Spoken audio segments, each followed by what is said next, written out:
Good afternoon. First of all, my sincere thanks to Journalists and Writers Association Foundation and the Alliance for Shared Values for inviting me. I'm really proud of the Journalists and Writers Association for upholding press freedom with such bravery. What they've done in Turkey is a source of inspiration for writers and journalists the world over. The fact that this conference is taking place at a time when UN General Assembly is having its session is very significant. Just goes to show that the United Nations does not belong only to prime ministers and presidents and diplomats, but also to civil society organizations. It means that the United Nations is democratizing, and it's our duty to expand and accelerate this process of democratization of the United Nations, which is very, very crucial for good global governance. Friends, I represent a platform called Forum for New South Asia from India. I'm sorry. The theme of my presentation is press freedom as a pillar of sustainable development. Permit me to spend a few minutes on what is development. Although it's very well known to all of us in this room, it still bears repetition. Man is not a mere consumer, a tiny cog in the economic machine. For development to have any real meaning, it must be holistic, comprehensive, integral. It must recognize and address the economic, social, cultural, artistic, psychological, and spiritual needs of human beings, and also, very importantly, gender justice. It must ensure that all these needs are secured in a well-balanced manner for every single human being on earth. If some human needs are met, others are neglected. If the needs of some people are met and others are neglected, if the needs of some nations are met and the needs of other nations are not met, it leads to unbalanced, distorted, and unhealthy development, which means each for all for each, which is the only way to secure the very noble goal that's mentioned there: no one is left behind.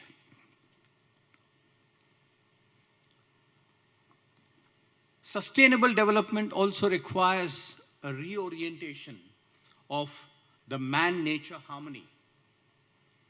Friends, in the process of achieving unprecedented economic growth, what we've also done is we've committed a genocide, a virtual genocide of tens of thousands of animal and plant species that sustain fragile ecology of planet Earth. Mahatma Gandhi's warning needs to be heeded. He said, "The earth provides enough to satisfy everyone's need, but not everyone's greed." Extending his philosophy of non-violence to the natural world, Gandhi said, and I quote, "It is an arrogant assumption to say that human beings are the lords and masters of lower creatures. On the contrary, human beings should be trustees of the lower kingdom." Now, why is press freedom a pillar of sustainable development? It's very obvious to all of us. Freedom is as fundamental a need of human beings as food, water, healthcare, education, housing, etc. Freedom is not only a need in itself, but it is an enabler in securing other needs. Freedom of conscience, freedom of faith, freedom of thought, freedom of expression, and freedom of communication. These constitute the oxygen of human life. It is impossible to think of sustainable development, therefore, without power of thoughts, ideas, and actions that challenge injustice, oppression, exploitation, violence, and wrongdoing, both within and between among nations. Now, therefore, if we cherish thoughts and ideas, we must defend the freedom of their carriers. Now, what are these carriers? Traditional media, books, newspapers, magazines, TV, etc. But also, in recent years, the social media. Of course, every freedom comes with responsibility. If responsibility is diluted, freedom is diluted, and sometimes even denied. I must draw your attention, friends, to the Universal Declaration of Human Rights, especially to the point in the preamble, the second bullet. Please pay attention. The advent of a world in which human beings shall enjoy freedom of speech and belief and freedom from fear and want has been proclaimed as the highest aspiration of the common people. It's very important to note that the United Nations has recognized that freedom of speech and freedom from fear and want are correlated.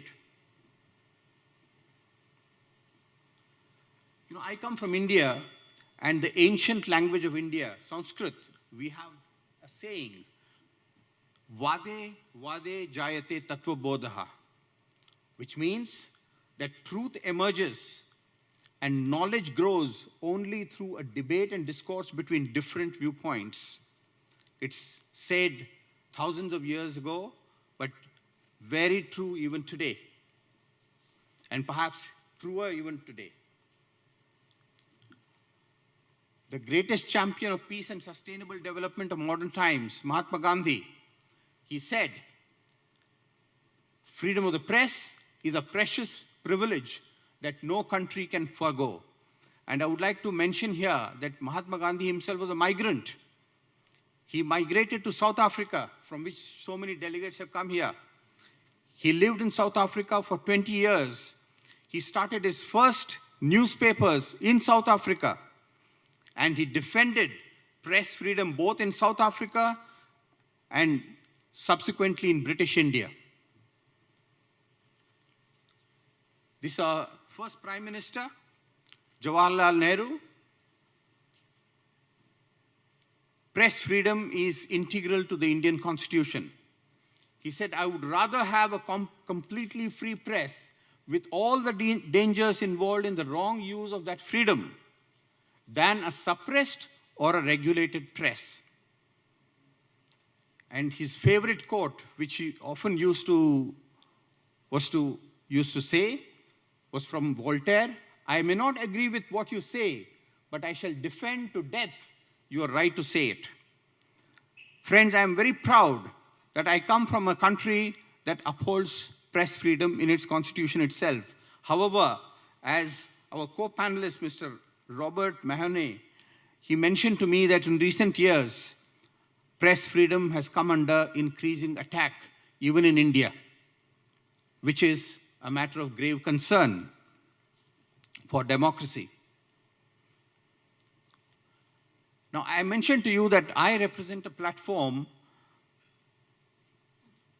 Forum for a New South Asia, and I want to highlight the correlation between peace, press freedom, and sustainable development. This is the map of South Asia.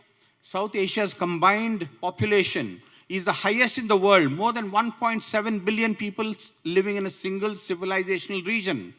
However, it is also home to the largest number of poor people, which means that sustainable development is the greatest need in South Asia.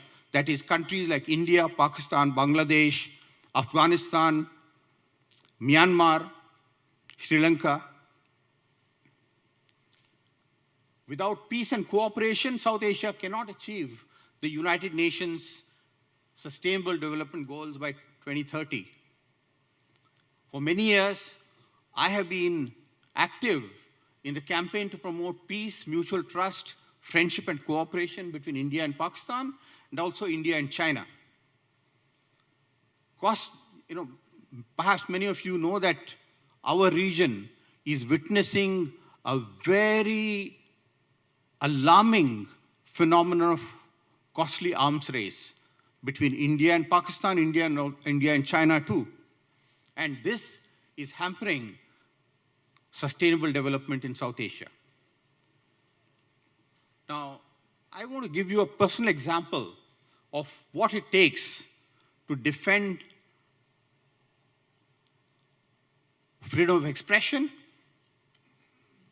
In my efforts to promote India-Pakistan goodwill, mutual trust, and friendship, in 2015, friends, I invited Mr. Khurshid Mahmood Kasuri, the former Foreign Minister of Pakistan, for the launch of his book in Mumbai.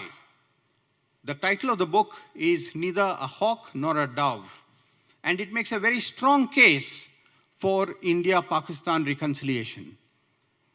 Since we think alike, I invited him to Mumbai. However, in India and especially in Mumbai, there are some ultra-nationalist organizations which were opposed and continue to be opposed to any Pakistani coming to Mumbai. And they threatened me that if you do not cancel this program of the book launch, you will face consequences. Of course, I did not yield, and they blackened my face with oil paint. I went ahead and launched the program in Mumbai, which was highly appreciated both in India and Pakistan. I'm not saying this to brag my own act. The point I wish to make is, if we cherish press freedom, if we cherish freedom of expression, freedom of thought, if we cherish peace, we must be able to stand for it and face the consequences. I would like to end my remarks by going to a poet who has inspired me a lot, a Turkish poet, Nazim Hikmat. He says, there are many reasons to be sad, disconsolate, bitter, but there is not a single reason to lose hope. And why is hope important? He says in the next sentence, because the most beautiful words of human race are those that have not yet been spoken. And who will speak those most beautiful words, most beautiful thoughts?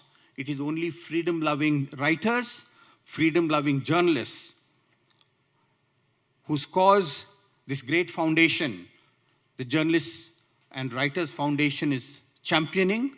So I once again salute the Writers and Journalists Foundation. We shall overcome. Thank you very much. Dhanyavad.